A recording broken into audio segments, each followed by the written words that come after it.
تو اول تو انشاءاللہ اللہ تعالیٰ حفاظت فرما لیں گے، اللہ تعالیٰ حفاظت فرما لیں گے، جیسے یوسف علیہ السلام نے فرمایا رب السجن احب الی مما یدعوننی الیہ، اے میرے پروردگار مجھے قید خانہ زیادہ پسند ہے بنسبت اس کام کے جس کی طرف یہ عورتیں بلا رہی ہیں۔ تو پروردگار نے کو پکار ایسے موقع پر، جبکہ ایسا زبردست امتحان ہے ایک بندے کے لیے جو کنوارا ہے، نوجوان ہے، بھرپور جوانی ہے اور دروازے بند ہیں، اور ایک عورت دعوت دے رہی ہے۔ اس موقع پر کیا کیا یوسف علیہ السلام نے کہ پہلے تو اللہ تبارک و تعالیٰ سے مانگا، حالانکہ دل میں خیال بھی آیا لقد ہمت بھی وہم بہا، اور یہی تو کمال ہے کہ اگر خیال آتا ہی نہیں تو پھر کوئی فضیلت کی بات نہیں تھی۔ جیسے فرشتوں کے دل میں خیال نہیں آتا گناہ کا، تو ان کے دل میں بھی خیال آیا، لیکن خیال وہ اس طرح آیا، حضرت عقیل الامت قدس اللہ تعالیٰ سرہ فرماتے ہیں اس طرح آیا جیسے کہ ایک آدمی روزے دار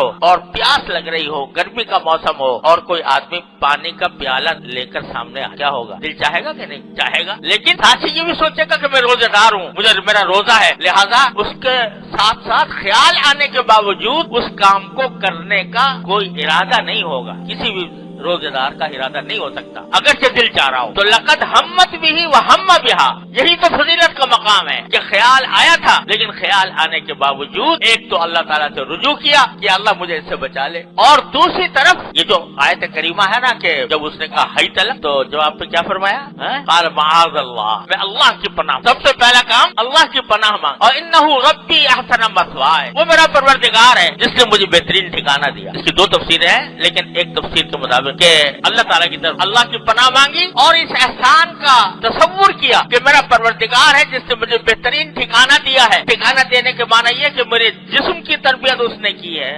مجھے پالا پوسا اس نے ہے، یہ نعمتیں مجھے اس نے عطا فرمائی ہے، اس نعمت کو میں اللہ تعالیٰ کی نافرمانی میں استعمال نہیں کر سکتا، نہیں کروں گا۔ ایک طرف تو یہ کیا معاذ اللہ، اللہ کی پناہ، اور دوسری طرف معلوم ہے کہ سامنے دروازے بند ہیں، اس نے زلیخا نے بند کر دیے تھے دروازے، تالے ڈال دیے، تو تالے ڈالنے کے بعد گھر سے باہر نکلنا ممکن نہیں، لیکن اپنے بس میں اتنا تھا کہ میں بھاگ کر دروازے تک چلا جاؤں، تو اپنے بس میں یہ تھا کہ وہاں سے بھاگے، کہاں بھاگے؟ دروازے کی طرف، باوجود ہے کہ دروازہ مقفل نظر آ رہا تھا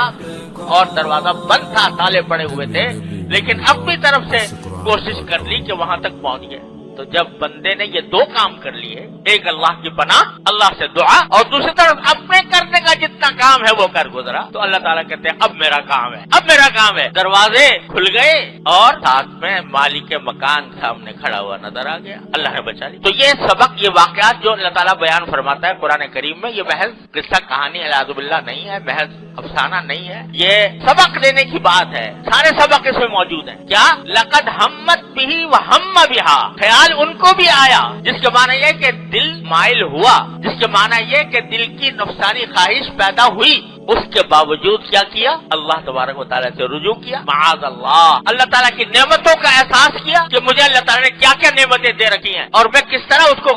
غلط اور نافرمانی میں استعمال کر سکتا ہوں، وہ احساس دل میں پیدا کر کے جو اپنے کرنے کا کام تھا وہ کر گزرے، بھاگ پڑے وہاں، تو اللہ تعالیٰ نے اپنا کام کر۔ تو یہ سبق دے دیا ہم سب کو، ہر مسلمان کو، کہ جب کبھی ایسی آزمائش آئے، گناہ کے داعیے دل میں پیدا ہوں، گناہ کے تقاضے دل میں پیدا ہوں، تو کیا کرو؟ پہلا کام تو یہ کہ ان تقاضوں کے مقابلے میں اللہ تعالیٰ سے رجوع کرو۔ نمبر ایک، اللہ تعالیٰ کی نعمتوں کا احساس کرو، مجھے اللہ نے کیا کیا نعمتیں دی ہیں، مجھے یہ جسم دیا، مجھے آنکھیں دی، مجھے کان دیے، مجھے ناک دی، مجھے ہاتھ پاؤں چلنے والے دیے، مجھے صحت عطا فرمائی، مجھے گھر میں آباد کیا، مجھے کھانے کو دیا، مجھے پینے کو دیا، اب میں اس کی نافرمانی میں ان ساری نعمتوں کو استعمال کروں، یہ تصور کرو، اور یہ تصور کر کے بھاگ کھڑے ہو، چاہے آگے دروازے بند نظر آ رہے ہوں لیکن بھاگ کھڑے ہو، اپنی قوت اور ہمت کو کام میں لاؤ اور بھاگ کھڑے ہو، تو وہاں جا کر پھر اللہ تعالیٰ تمہیں ضرور بچا لے۔